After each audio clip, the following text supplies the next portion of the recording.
Shalom, eu me chamo Pichas, sou morei na congregação Brito Yolã aqui de São Paulo e nós iremos nesse vídeo discorrermos um pouco sobre a Parashá que estudamos nesse Shabat, que é a Parashá de Hukat, uma Parashá bastante interessante que o Eterno, na sua bendita, na sua infinita misericórdia, proporcionou que nós pudéssemos extrair algumas lições dessa Parashá para aplicarmos para as nossas vidas e são lições riquíssimas, profundíssimas, que espero, Bezat Hashem, que alcance todos vocês que estiverem ouvindo essa ministração dessa Parashá. Eu vou fazer a bênção do estudo da Torá. Amém?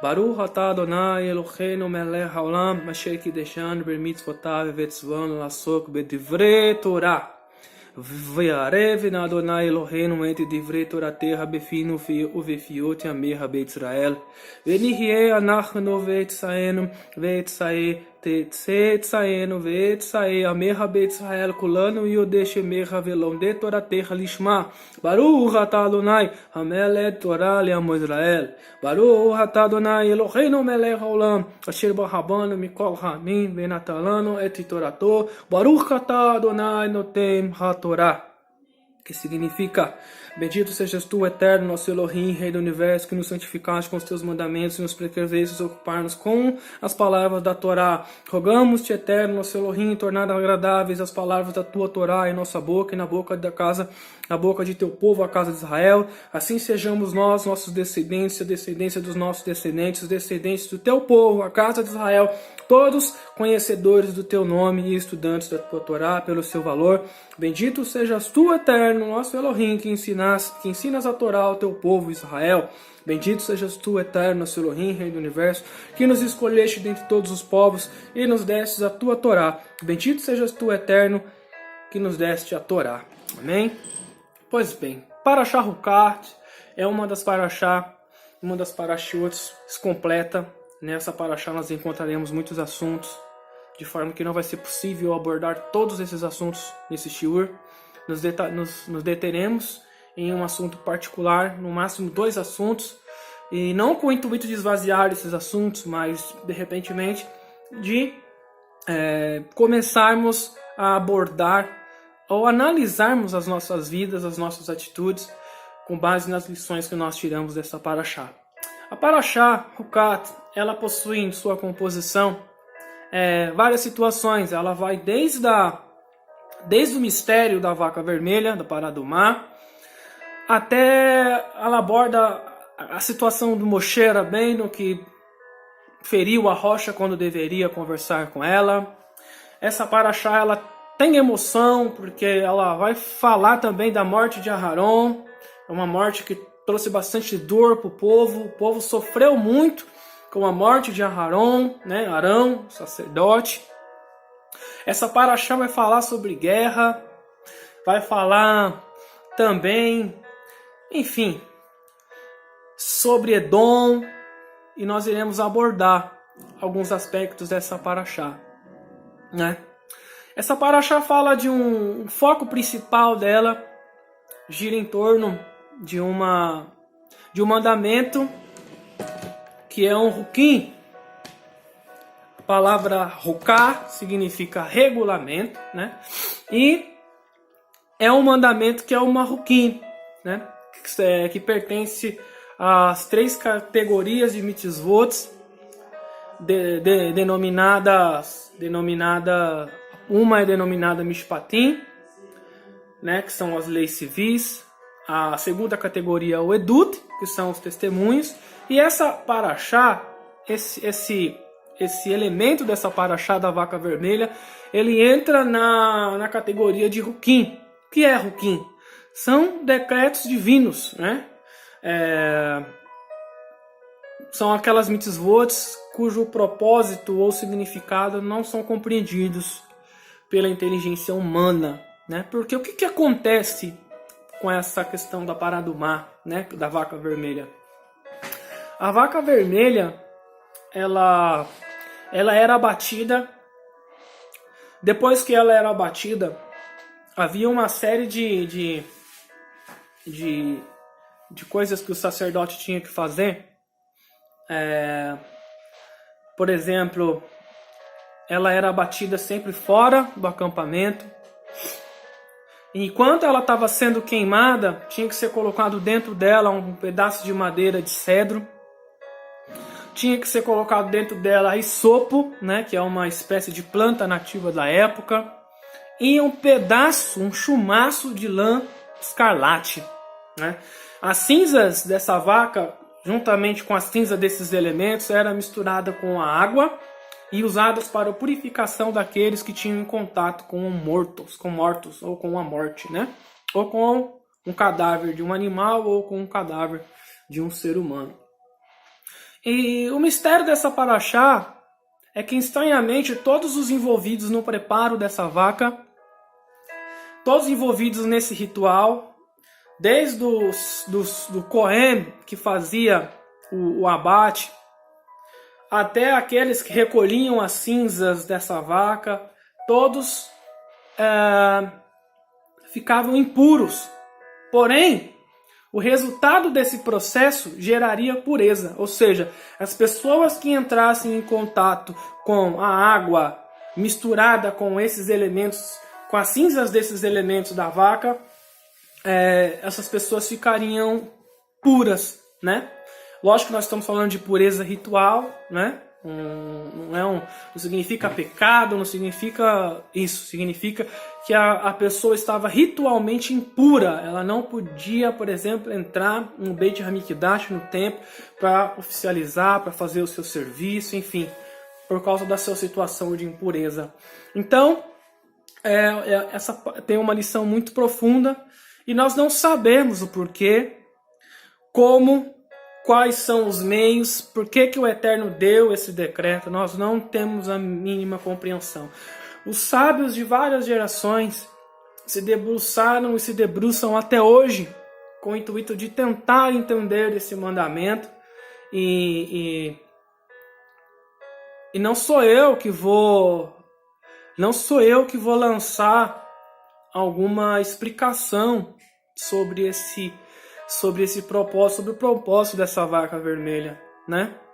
E eu vou me deter a fugir das afirmações e me ater à minha insignificância perante a sabedoria do Eterno, bendito seja Ele, porque a fé está justamente em obedecer aquelas coisas que nós não entendemos.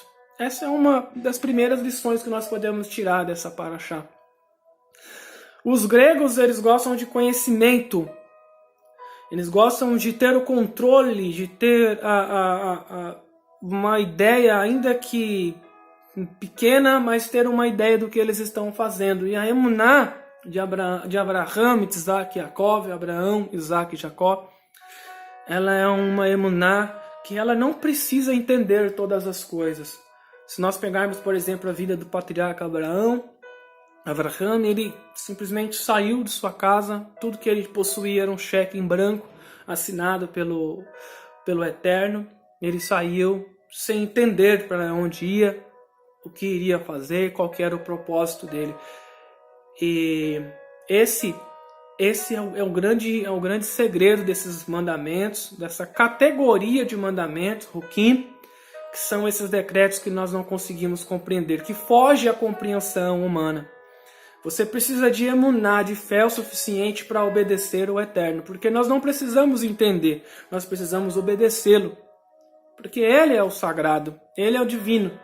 E se Ele determinou, se nós lemos essa paraxá, que está no livro de Números, do capítulo 19, do versículo 1 do capítulo 19 até o versículo 1 do capítulo 22, você vai ler lá que esse é o mandamento perpétuo para todas as gerações.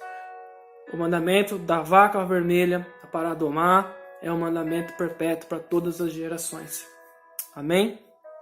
Então essa é a introdução. Vamos entrar um pouquinho naquilo que o Eterno, na sua infinita bondade, tem dividido conosco. E um ponto que me chama a atenção nessa paraxá está justamente no capítulo 19, no verso 19 dela, que é uma ordenança que o Eterno dá, e aspergirá o puro sobre o impuro.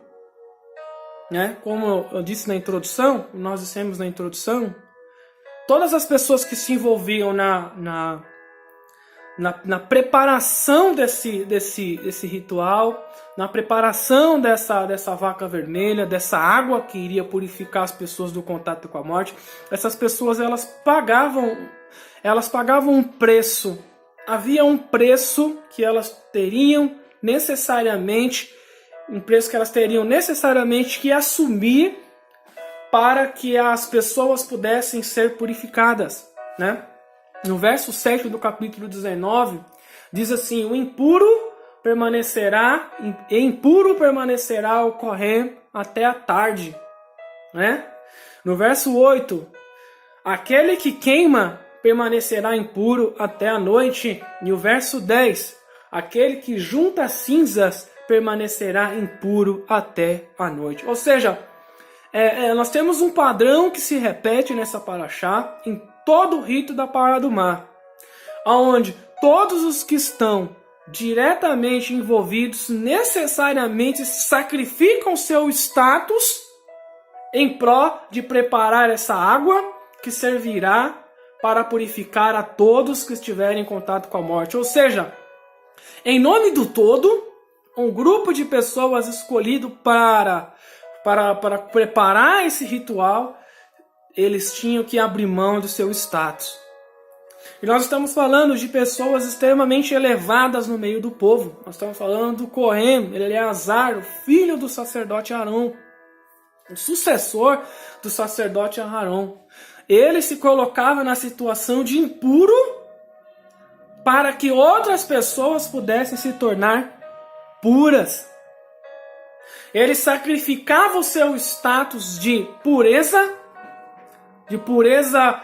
ritual.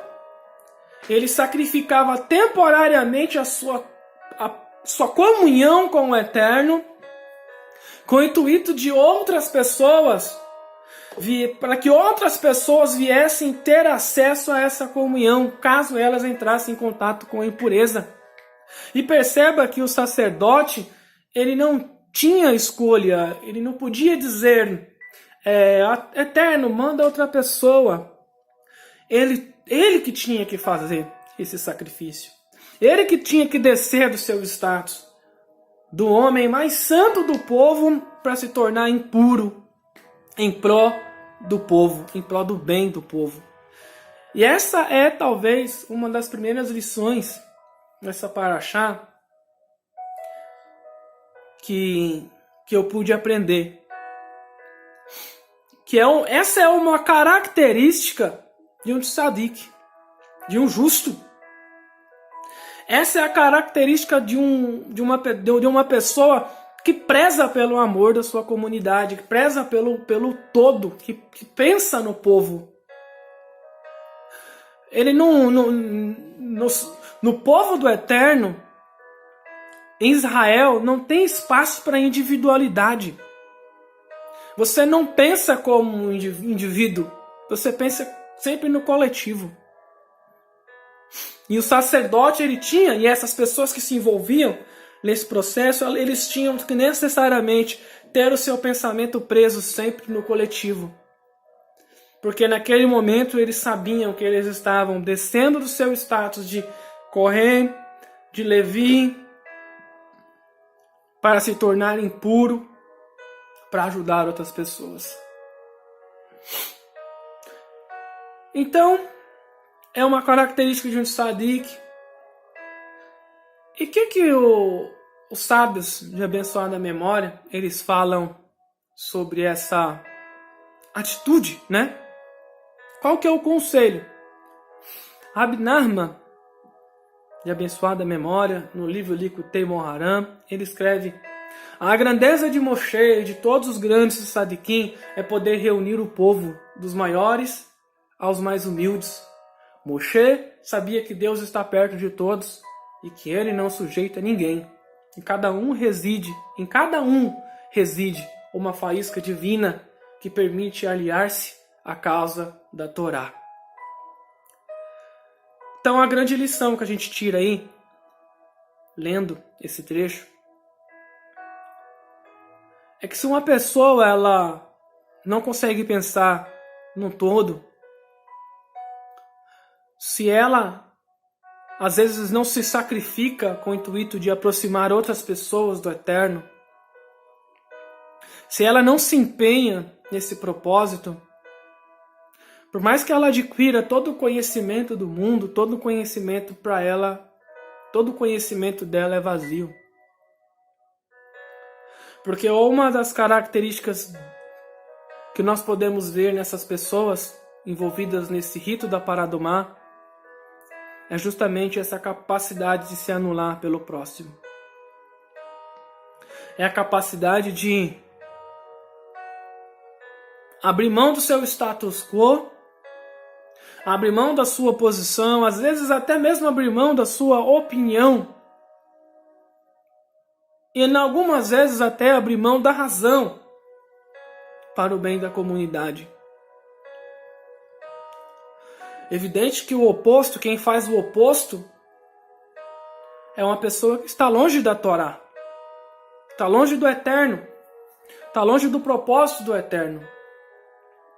Que o propósito do Eterno é aproximar as pessoas dele, aproximar as pessoas da Torá. Mesmo que eventualmente as pessoas venham falhar, mesmo que eventualmente as pessoas venham, de alguma forma ou de outra, se envolver em uma situação que a coloca em uma condição de inaptidão para entrar na presença do Eterno, nós não podemos abandonar essas pessoas. Nós temos que descer do nosso status de roche, de moré, de rabino, de qualquer função eclesiástica que você exerça na sua comunidade. Essa é uma característica de um justo, de um tzadik, né? Em Pirkei Avot tem uma orientação muito interessante. O escritor da Mishnah diz assim: seja dos discípulos de Aharon, ama a paz, procura a paz, ama as criaturas e as aproxima para a Torá. Pirkei Avot 1:12. Né? Então todo o propósito nosso, como servos de Hashem, como casa de Israel, é procurar aproximar sempre as pessoas da Torá, sem levar em consideração a condição na qual essa pessoa está, sem julgar,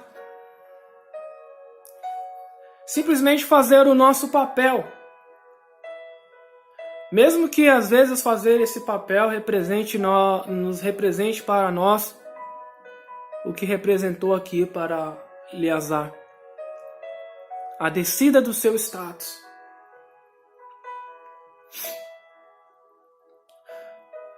Em Pirkei Avot também diz: todo aquele cujas boas ações excedem a sua sabedoria, todo aquele que as boas ações excedam a sua sabedoria perdurará. Mas todo aquele cuja sabedoria exceda as suas boas ações, sua sabedoria não perdurará. O que o escritor está querendo dizer aqui? Está dizendo que por mais que nós tenhamos conhecimento, por mais que nós estudemos horas e horas a fio, por mais que nós adquiramos todas as sabedorias contidas nos livros dos tzadik, se todo esse conhecimento não se traduzir em ações, a sabedoria ela não dura, ela não permanece. Porque a sabedoria ela só vai permanecer a partir do momento que ela é seguida de ações. Conhecimento é só informação. Bilã ele era um homem conhecedor. Bilã ele dispunha de muito conhecimento. Na Torá ele é apresentado como aquele que vê o que o Eterno vê. Então ele era uma pessoa privilegiada. Não é à toa que ele era um profeta das nações. Não é à toa que ele recebeu carros e carros de dinheiro. Nós iremos estudar isso na próxima paraxá. Com o intuito de profetizar e amaldiçoar o povo de Israel. Porque ele tinha essas condições, ele tinha conhecimento para isso. Só que o que adiantou todo o conhecimento de Bilã? Quando ele se viu lutando numa luta contra o Eterno, todo o conhecimento dele, toda a consciência dele, se perdeu. A ponto de a única voz da razão que ele foi capaz de ouvir foi a voz da jumenta. O único resquício de humanidade que existiu em Bilã estava justamente na jumenta, que trouxe para ele, que abriu para ele o cenário que estava acontecendo, que ele não estava enxergando. Mas ele não estava enxergando por quê? Porque a sabedoria, o conhecimento dele estava excedendo as boas ações. E esse é um risco que todos nós corremos. Às vezes você adquire muito conhecimento, você estuda com todos os grandes rabinos do atual momento, e isso é bom. Isso é muito bom. Mas quando esse conhecimento te impede de enxergar o todo, é o momento de você parar e fazer uma reflexão na sua vida. Quando você não quer mais, se você já não quer mais se sujeitar pelo amor à sua comunidade, quando você começa a trair seus princípios e seus valores, quando você passa a desrespeitar até mesmo as leis internas da sua congregação, quando você chega nesse nível, quando o conhecimento te leva para esse nível, é porque você está no caminho errado. Porque quanto mais você se aproxima do Eterno, quanto mais você se aproximar da Torá, mais você se entregará em pró do todo. Mesmo que isso custe o seu status quo, mesmo que isso custe a sua posição. Você vai sempre se colocar ao lado da verdade. Você vai sempre se colocar, o seu coração, a sua inclinação será sempre pelo bem do todo. Mesmo que você conheça mais que o teu líder, mesmo que você tenha uma capacidade cognitiva maior do que todos da sua comunidade, mas você consegue se anular em pró